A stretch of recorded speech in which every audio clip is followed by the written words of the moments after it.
Ya, docente, muy buenos días.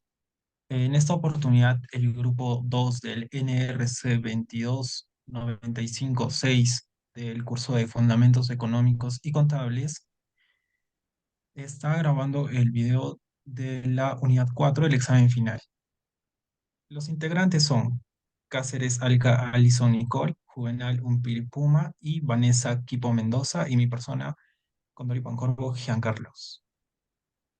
Como primera pregunta que tenemos desde el modelo keynesiano tradicional, ¿qué factores se toman en cuenta, en consideración cuando la política fiscal expansiva se, se habla al momento de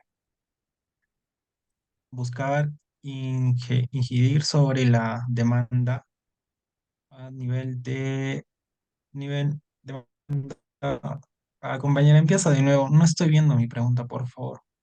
Voy a cronometrar el tiempo. Docente, muy buenos días. En esta oportunidad, el grupo número 2 del NRC 22956 del curso de Fundamentos Económicos y Contables eh, está grabando el video del examen final. Y los integrantes son Cáceres Alca Alison Nicole, Juvenal Umpire Puma, Vanessa Quipo Mendoza y mi persona Giancarlos Condori Pancorbo. Como primera pregunta tenemos eh, desde el modelo keynesiano tradicional, ¿qué factores se toma en consideración cuando de política fiscal expansiva se habla al momento de buscar incidir sobre la demanda agregada determinada en un país? ¿Y qué factores quedan excluidos de este enfoque?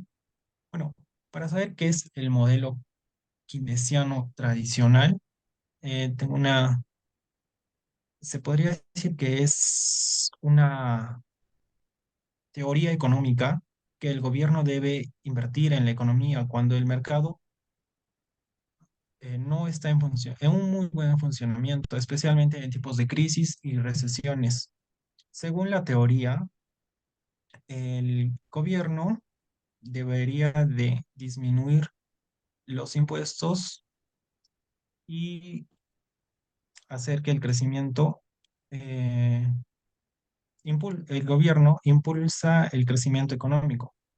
Cuando, por ejemplo, la demanda es muy baja, hay desempleo y todas esas cosas. Entonces, el gobierno tiene la función de aumentar el gasto público y reducir los impuestos.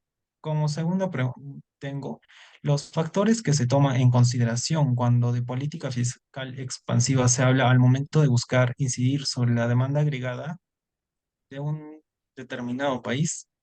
Bien, en esto sería eh, cuando se habla de la política fiscal expansiva, eh, sobre la demanda agregada o el nivel de consumo de un país, se deben tomar en cuenta varios factores que afectan directamente como a las personas, a las empresas que perciben y responden a los cambios de política económica.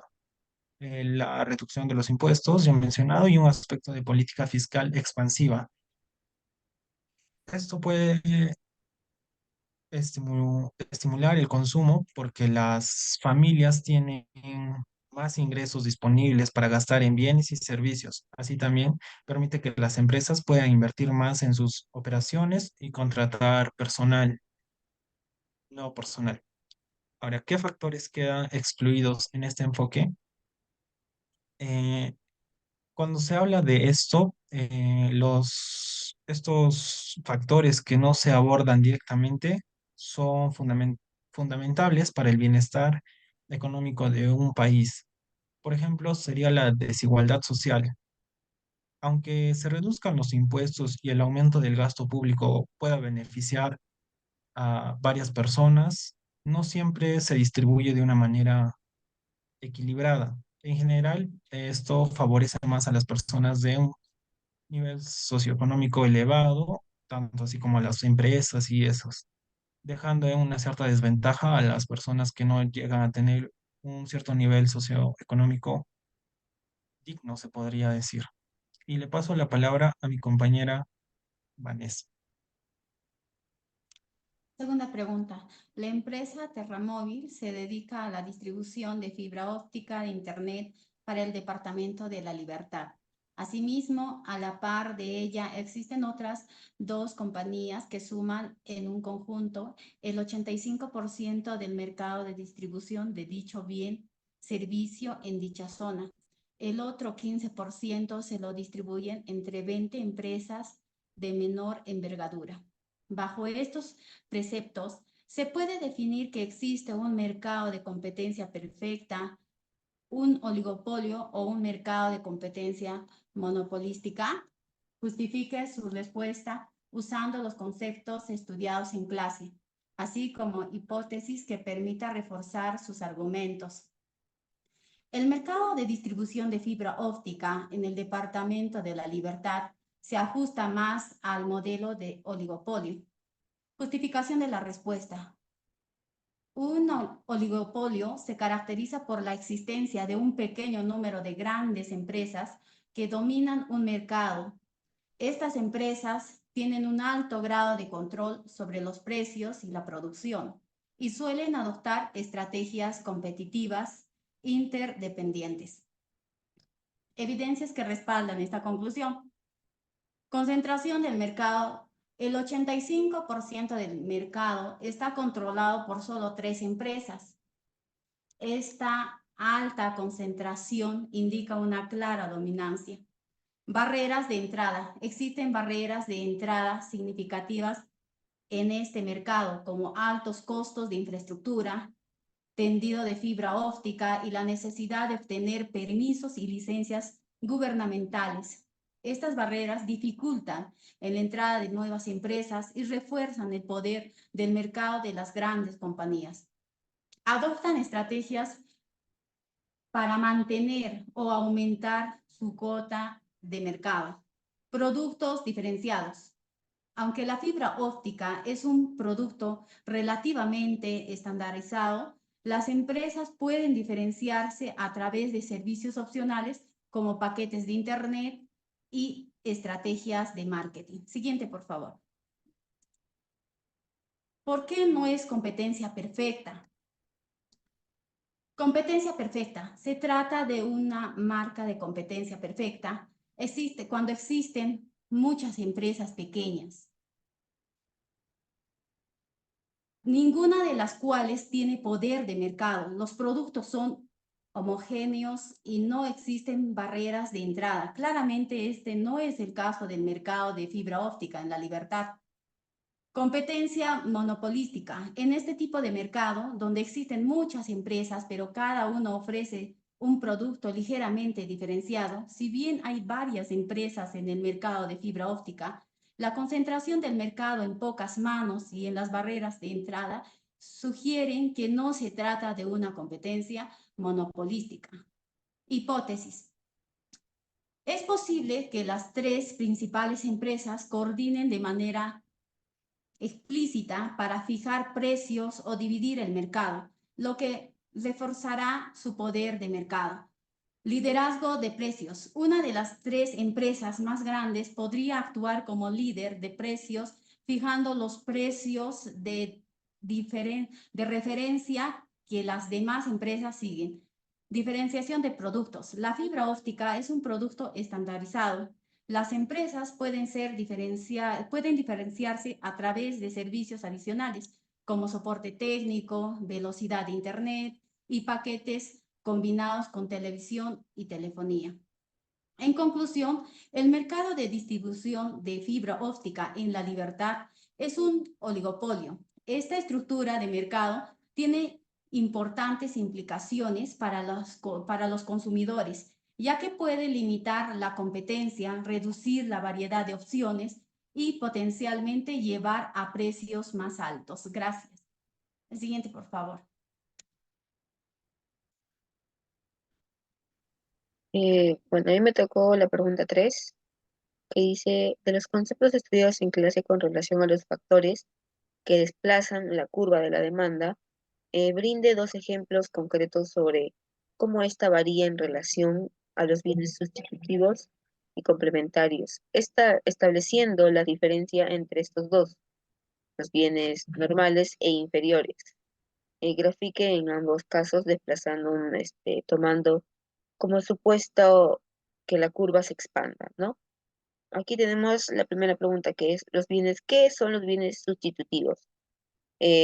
Bueno, un bien sustitutivo es aquel que puede reemplazar para satisfacer la misma necesidad, ¿no?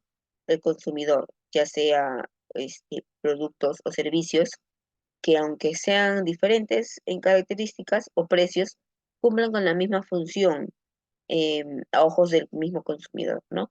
Por ejemplo, aquí tenemos uno que dice, el gas comprimido tiene la ventaja de un bajo costo, pero no da la independencia al vehículo, ya que el tanque dura pocos kilómetros, ¿no? Utilizando para el coche de taxi de ciudad. En cambio, aquí tenemos el otro que es la gasolina, que ofrece más independencia, ya, pero ofrece más mayor kilometraje y cuesta un poco más cara. Entre estos dos son lo mismo prácticamente, con la diferencia que el gas comprimido está más barato y la gasolina está más cara. ¿Por qué? Porque el gas comprimido el gas comprimido tiene costo bajo, bajo costo, pero y tiene menos kilometraje, da menos kilometraje, no se gasta más rápido. En cambio, la gasolina ofrece más, tiene más independencia y a mayor kilometraje, además está más, cuesta más. La siguiente, por favor. Ejemplos, ¿qué son los medios de transporte alternativas? ¿No? Alternativos. Cuando un consumidor quiere moverse, por ejemplo, aquí tenemos, ¿no? De Madrid a Frankfurt, pues ya sea puede hacerlo en avión, en auto, en tren, ¿no? Pero igual van a cumplir la misma función, pero en diferentes horarios, diferentes horas de llegada, diferentes días, ya que en avión puedes llegar en un par de horas, ya en tren puede ser que sea más, ¿no? 4, 5, 6 horas. La siguiente, por favor. ¿Qué son los bienes complementarios, ¿no? Bienes complementarios son dos o más bienes capaces de cubrir una necesidad de manera conjunta.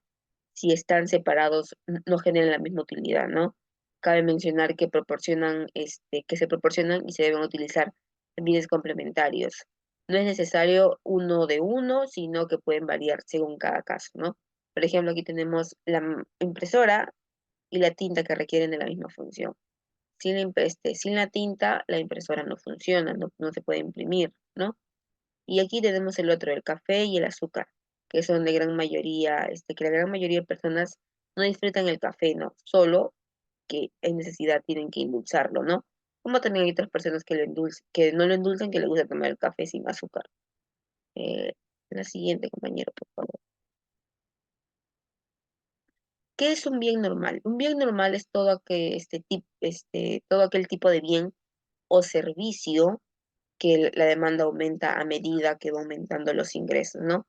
En términos económicos, los bienes normales cumplen la ley normal de la demanda, que sostiene que al aumentar la renta de una persona, el consumo de bien aumenta, ¿no? Por ejemplo, aquí tenemos, si una persona tiene una renta de 20.000 euros al año y compra dos pares de zapatos al año, ¿no? Pero si aumenta el precio a 60 millones de euros al año, podrá comprarse más zapatos, ¿no? Por ejemplo, 4 pares de zapatos, o sea, 5, acorde vaya aumentando la renta al año, va a poder incrementar en comprarse más pares de zapatos. El siguiente, por favor. ¿Qué es un bien inferior? Los bienes inferiores son aquellos elementos materiales que están relacionados con el consumo de las personas, que disponen de menores ingresos que cubran las necesidades básicas. No, aquí tenemos, por ejemplo, comida rápida y callejera, es pues sustituible por comida de restaurante y de mayor calidad. Aquí entre estos dos, ¿quién va a tener más peso? Tiene más peso la comida de restaurante y de mayor valor nutricional que una simple comida que preparan en la calle, ¿no? Sería todo por mi parte. Gracias. Buenas noches. A mí me toca la parte 4 de la exposición, que viene a ser, de los conceptos estudiados en clase con relación a los factores que desplazan la curva de la oferta, brindaremos dos ejemplos, que vienen a ser primero los bienes sustitutos y los factores de producción. Pero, ¿qué vienen a ser los factores que desplazan a la curva de la oferta?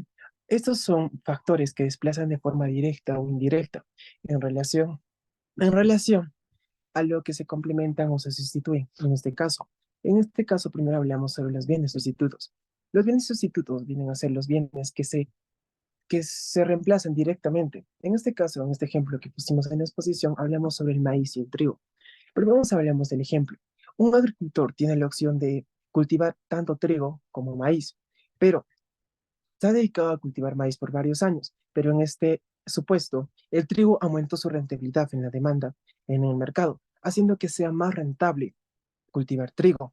En este caso, el agricultor va a preferir cultivar maíz a comparación que trigo. Entonces, lo que va a hacer es que el maíz, la producción del maíz se reduzca, porque le conviene o es más rentable producir trigo al agricultor. En este caso, vemos que la curva de la oferta se desplaza a la izquierda. Y esto también se pasa en diferentes casos. ¿Y qué son los factores de producción? Los factores de producción son aquellos factores que influyen indirectamente a la oferta. Primero hablemos uno. Hablemos del ejemplo que pusimos en nuestra exposición, que vienen a ser que una empresa produce bienes manufacturados que se relacionan concretamente con el transporte. Hablamos en este caso que las personas se transportan en el micro, en el transporte público, y por esta fecha el aumento del petróleo o la gasolina aumentó considerablemente, haciendo que ya no se produzca con la misma cantidad o se haga la misma demanda en esos bienes manufacturados, haciendo que la curva también se desplace a la izquierda.